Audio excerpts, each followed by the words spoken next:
Hi hello నమస్తే అండి. నేను లాస్ట్ వీడియో తిరుపతి వెళ్ళేది, తర్వాత మెట్లెక్కెళ్ళేది, దర్శనానికి వెళ్ళేకి రెడీ అయ్యాము అంతవరకు వ్లాగ్ పెట్టాను కదండీ! దాని కంటిన్యూ వ్లాగ్ అనమాట.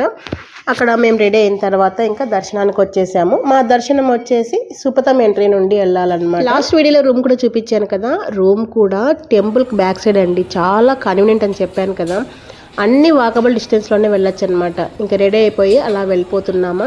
బ్యాక్ సైడ్ నుండి వెళ్తే చాలా దగ్గర అండి అసలు టెంపుల్కి. దర్శనానికి వెళ్ళడానికి చాలా కంఫర్ట్గా అనిపించింది మాకు. టెంపుల్కి దగ్గరలో రూమ్ వస్తే నిజంగా చాలా బాగుంటుంది తెలుసా. ఎన్నిసార్లు అలా తిరుగుతూ ఉండొచ్చు.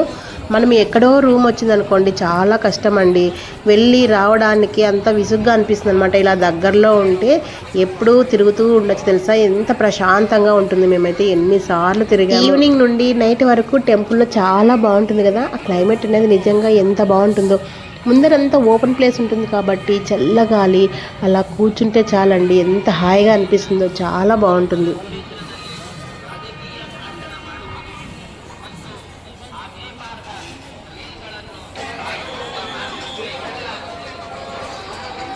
అక్కడికి వెళ్ళగానే దేవుని పాటలు బాగా వినిపిస్తాయి కదా. నేను స్ట్రైక్ వస్తాయని చెప్పేసి ఇంకా మ్యూట్లో పెట్టేశాను. అసలు వెంకటేశ్వర స్వామి భక్తి పాటలు వింటూ, గోవిందనామాలు వింటూ అలా దర్శనానికి వెళ్తూ ఉంటే ఇంకా మాటల్లో చెప్పలేమండి ఎంత హాయిగా ఉంటుందో. అది అనుభవిస్తేనే తెలుస్తుంది. నిజంగా నాకు అలా వెళ్తూ ఉంటే ఎంత హాయిగా ఉందో. మాది సుపథం దర్శనం కదా, లెఫ్ట్ సైడ్ వస్తుందన్నమాట. అలా వెళ్ళేటప్పుడు స్వామివారి ఊరేగింపు వస్తుందన్నమాట, ఉత్సవ విగ్రహాలు. కరెక్ట్గా మేము వెళ్తున్నాము, అప్పుడే స్టార్ట్ అయిందండి. ఎంత బాగా అనిపించిందో అసలు. ఆ టైంలో జనాలంతా అక్కడికి వచ్చేసారు. బాగా క్రౌడ్ అనిపించింది. కొద్దిసేపు ఒక 5 మినిట్స్ అలా సైడ్కి నిల్చోబెట్టారు. తర్వాత ఇంకా విగ్రహాలు వెళ్ళిపోయిన తర్వాత మమ్మల్ని ఇంకా దర్శనానికి పంపించేశారు. టెంపుల్కి లెఫ్ట్ సైడ్లోనే ఉంటుందండి సుపథం ఎంట్రీ అని. అక్కడ నుండి వెళ్తే ఇంకా దగ్గర అవుతుందన్నమాట. ఆ టైంలో 300 రూపీస్ దర్శనము ఇవన్నీ కూడా క్లోజ్ చేశారు. ఈ దర్శనం ఒక్కటే పంపించారనమాట.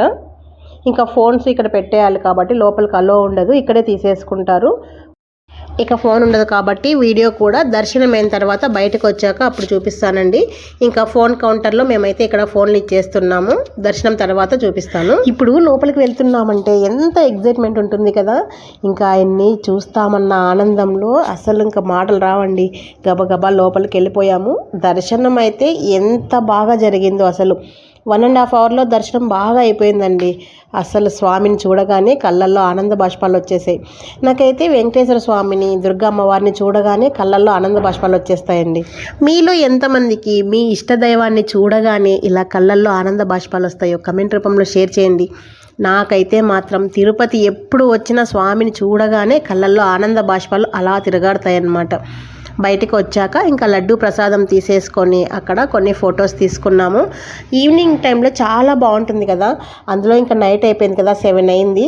అసలు ఎంత బాగుందో ఆ లైటింగ్స్ అదంతా కూడా మాటల్లో చెప్పలేము. అక్కడ కూర్చుంటే చల్లగాలి వస్తుంది. కొండపైన కదా, చాలా బాగుంటుంది క్లైమేట్. తిరుపతి నుండి మా అబ్బాయి ఇంకా అలాగే కాలేజ్కి వెళ్ళిపోతాడు. రిటర్న్ మేము ముగ్గురే వెళ్తాము కాబట్టి కాసేపు వాడితో టైం స్పెండ్ చేయాలని చెప్పేసి అలా చల్లగా దేవుడి ప్రాంగణంలో చాలా బాగుంటుంది కదా, కాసేపు అక్కడ కూర్చొని సరదాగా కబుర్లు చెప్పుకున్నాము. తర్వాత అన్నప్రసాదానికి వెళ్దామని చెప్పేసి ఇంకా బయలుదేరి అందరూ కూడా అన్నప్రసాదానికి వెళ్ళిపోయాము.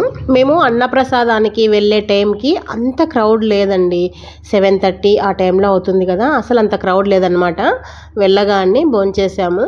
ప్రసాదం అయితే చాలా బాగుంది. చక్కెర పొంగలి, క్యాబేజీ, శనగపప్పు కర్రీ. ఈ చట్నీ అయితే ఇంకా సూపర్గా ఉంటుందండి. పచ్చి కొబ్బరి, శనగపప్పు, మినపప్పు వేసి చేస్తారు.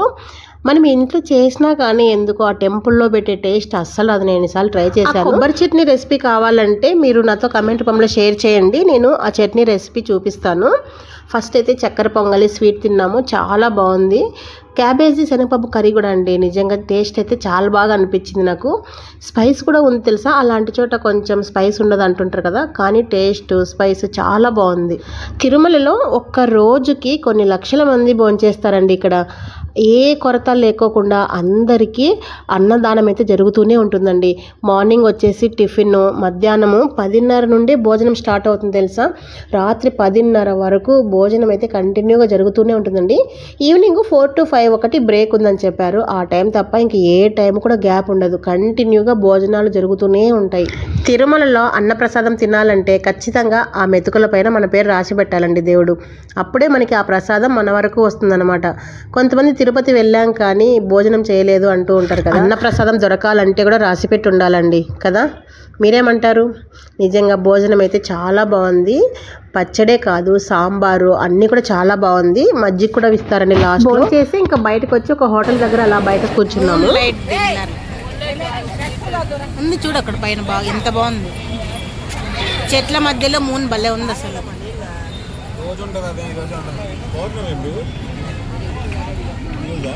హోటల్ లోపల కూడా కూర్చోవచ్చు, కానీ అక్కడ బయట మ్యాట్ వేశారనమాట. అలా పండు వెన్నెల్లో కూర్చొని తింటే బాగుంటుందని చాలామంది అక్కడ కూర్చొని తింటూ ఉన్నారు. మేము కూడా ఊరికే కూర్చుంటే బాగోదని చెప్పేసి ఒక దోశ ఆర్డర్ ఇచ్చుకున్నారు. కారం దోశ. టేస్ట్ ఎలా ఉందంటే బాగుందన్నారు. దోశ తిన్నాక అక్కడే కాసేపు కూర్చున్నాము. పండు వెన్నెల్లో చల్లగాలికి అలా కూర్చోంటే ఎంత బాగుంది అసలు. కూర్చొని సరదాగా అందరూ నవ్వుకుంటూ కబుర్లు చెప్పుకొని ఇంకా రూమ్కి వెళ్ళిపోయి పడుకున్నామన్నమాట. ఎందుకంటే మళ్ళీ పొద్దున్నే నేను 7 శనివారాల వ్రతము దేవుడి దగ్గర చేసుకోవాలని చెప్పేసి ఇంటి దగ్గరే అన్నీ తీసుకొని వచ్చాను. నాకు అది 7వ వారం అండి. అక్కడే చేసుకుంటే బాగుంటుందని చాలా అనుకొని వచ్చాను, కానీ అయ్యింది, చాలా బాగా అయ్యింది. ముందు రోజు కొండ ఎక్కొచ్చి దర్శనానికి వెళ్ళి పిల్లలు అయితే ఇంకా బాగా టైర్డ్ అయిపోయి పడుకున్నారు, లేలేదు. నేను మా వారు పొద్దున్నే లేచి ఫ్రెష్ అప్ అయిపోయి ఇంకా దేవుడి సామాన్లన్నీ తీసుకొని అక్కడికి వచ్చేసి పూజ చేసుకుంటున్నాము. ఇంట్లో చేసినంతగా చేయలేదు, కానీ వీలైనంత వరకు అన్నీ కూడా సమకూర్చుకున్నాను. ఈసారి నా తిరుమల దర్శనంలో నాకు చాలా చాలా ఆనందం కలిగించింది ఏంటంటే 7 కొండల మీద నాకు 7 వ్రతాలు దక్కాయండి. ఎలా అనుకుంటున్నారా? అది వచ్చేసి 7 కొండల మీద ఒకటి, 7వ వారము, 7వ శనివారం పూజ, అధిక మాసము, ఇంకోటి వచ్చేసి పౌర్ణమి రోజు, ఇంకోటి వచ్చేసి ఏంటంటే సుబ్రహ్మణ్య స్వామి జయంతి, చివరిగా మా పెళ్లి రోజు. అంటే 7 వరాలు అక్కడ ఉన్నాయన్న ఆనందం నాకు చాలా చాలా ఆనందం వేసింది. ఏంటో నా పిచ్చి, ఒక్కోసారి ఇలా అనిపిస్తూ ఉంటాయండి. ఏవేవో చిన్న చిన్న ఆనందాలన్నీ ఎంతో సంతోషాన్ని కలిగిస్తాయి కదా. మీరు కూడా అలాగే ఊహించుకుంటారా అన్ని? నేనైతే అంతే. చిన్నది దొరికినా కూడా దానికి ఎంతో సంతోషిస్తానన్నమాట. అందులో 7 కొండల వాని దగ్గర ఇన్ని వరాలు దొరకడం ఎంత ఆనందం కదా. ఎంతో అదృష్టం ఉండాలనుకుంటా నేనైతే. నువ్వులుండలు కూడా ఇంటి దగ్గరనే ప్రిపేర్ చేసుకొని వచ్చుకున్నాను. దేవుడికి నైవేద్యం పెట్టేసి కథలు చదివేసుకొని పూజ చేసేసుకొని తర్వాత ఇక్కడ అఖండ దీపం దగ్గర దీపం వెలిగించాను. దీపం వెలిగించేసి కొబ్బరికాయ కొట్టేసుకున్నాను. నేను అక్కడ వ్రతకథలు చదువుకుంటూ ఉంటే పక్కన ఒక ఆమె వచ్చి కూర్చొని చాలాసేపు కూర్చుంది. నా పూజ అంతా అయిపోయేంత వరకు. పూజ అంతా అయిపోయిన తర్వాత ఇక్కడ చేసుకోవచ్చా అండి అని అడిగాను. నేను కూడా ఎవరిని అడిగానండి, ఇక్కడ చేసుకోవచ్చు అని చెప్పారు. ఇలా సైడ్ కూర్చొని చేసుకోండి అంటే అక్కడ చేసుకున్నాను అని చెప్తే ఆవిడ కూడా 7వ వారం అంట ఆ రోజు. యాక్చువల్గా రూమ్లో చేసుకుందాం అనుకుందంట. నన్ను చూసి ఆవిడ కూడా వెళ్ళి రూమ్కి అన్నీ తీసుకొని వచ్చి మళ్ళీ అక్కడ పూజ చేసుకుంటున్నారు. నేను అక్కడ పూజ చేసుకుంటున్నంతసేపు మా వారైతే చాలా హెల్ప్ చేశారండి. ఇంకా పూజ చేసుకొని రూమ్కి వెళ్ళేసి మళ్ళీ పిల్లలతోటి మళ్ళీ అక్కడికి వచ్చి కాసేపు అలా అంతా తిరిగాము. తర్వాత కొద్దిసేపు రెస్ట్ తీసుకొని ఇంకా కిందికి బయలుదేరామన్నమాట. కింద మా అన్న కూతుర్లు 2 ఉన్నారని చెప్పే కదా. మార్నింగ్ ఒకరి ఇంటికి వెళ్ళాము నిన్న. ఈ రోజు కూడా ఇంకో అమ్మాయి ఇంటికి వెళ్ళాలి. తిరుపతికి వెళ్తున్నాము అంటేనే ఇంకా 2 రోజుల నుండి ఎంత హడావిడి చేస్తాం కదా ఇంట్లో, అన్ని ప్యాకింగ్ చేసుకోవడము అన్నీ. ఇంకా కొండ మీద నుండి కిందికి వస్తున్నాము అనగానే ఏదో తెలియని బాధ అండి. ఏదో మనం తిరిగి వెళ్తున్నాము, ఇక్కడ అన్నీ వదిలేసి వెళ్తున్నాము అన్నంత ఫీలింగ్ ఉంటుంది నాకైతే. మీకు అలాగే అనిపిస్తుందా? మీలో ఎంతమందికి అలా అనిపిస్తుందో కామెంట్ రూపంలో షేర్ చేయండి.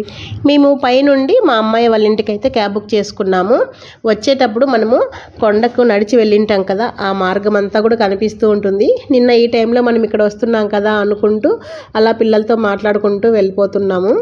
7 కొండలు అంటాం కదా, 7 కొండలకి 7 పేర్లు ఉన్నాయి కదా. అందులో ఒకటి గరుడాద్రి ఉంది కదండి. గరుడ వాహనం అంటే ఏంటి? పక్షి కదండి. ఆ కొండ యొక్క చివరి రూపంలో సేమ్ మనకి పక్షి ఆకారం కనిపిస్తుంది తెలుసా. మేము వచ్చేటప్పుడు మాకు కార్ డ్రైవర్ కూడా చూపించారు. చూడండి చివర్లో పక్షి ఆకారం కనిపిస్తుంది. నిజంగా అండి ఇలా ముక్కు, బాడీ షేపు ఎంత బాగా కనిపిస్తాయి తెలుసా. అందుకని చెప్పేసి నేను వీడియో తీశాను. అది ఫాస్ట్గా వెళ్ళిపోతుంది కదా వెహికల్, కొంచెం క్లియర్గా కనిపిస్తుంది అనమాట. రిటర్న్ వెళ్ళేటప్పుడు మనం మార్నింగ్ నడిచి వచ్చిన దారంతా కనిపిస్తుందండి దాదాపుగా. అంటే మొత్తం కనిపించదు కానీ కొన్ని చోట్ల మనకి వెళ్ళేటప్పుడు వెహికల్స్ అక్కడక్కడ కనిపిస్తూ ఉంటాయి కదా. ఆ రూట్ అంతా మనము వెహికల్లో వెళ్ళేటప్పుడు నడిచి వెళ్ళే వాళ్ళు అంతా కనిపిస్తూ ఉంటారు. చూడండి సైడ్కి వెళ్తూ ఉన్నారు. నేను చాలాసార్లు వచ్చాను కానీ ఈ గరుడాద్రి ఎప్పుడు గమనించలేదండి. మీలో ఎవరైనా గమనించారా? గమనించి ఉంటే ఒకసారి బాగా అబ్జర్వ్ చేయండి. పక్షి రూపం చాలా బాగా కనిపిస్తుంది. ఇప్పుడు వస్తుంది చూడండి. చూడండి చివర్లో ఎంత బాగా కనిపిస్తుంది. పక్షి ముక్కు, తర్వాత బాడీ షేప్స్, ఈ సైడ్కి ఉండేది వింగ్స్ అంటండి. ఎవరు అన్నారు. నేను రెడ్ కలర్తో మార్క్ వేసాను చూడండి. ముక్కు ఎంత బాగా కనిపిస్తుందో చూశారు కదా. బాడీ షేప్ అనేది ఎంత బాగా కనిపిస్తుంది. ఈసారి ఖచ్చితంగా అబ్జర్వ్ చేయండి. ఓకే అండి, ఈరోజు మా ప్రయాణం ఇలా ఉంది. ఎలా అనిపించింది మీకు? నచ్చినట్లయితే కామెంట్ చేసి ఫ్రెండ్స్కి, ఫ్యామిలీ మెంబర్స్కి షేర్ చేయడం అస్సలు మర్చిపోవద్దు. మరి నెక్స్ట్ వీడియోలో కలుద్దాము. Thank you for the watching. Bye.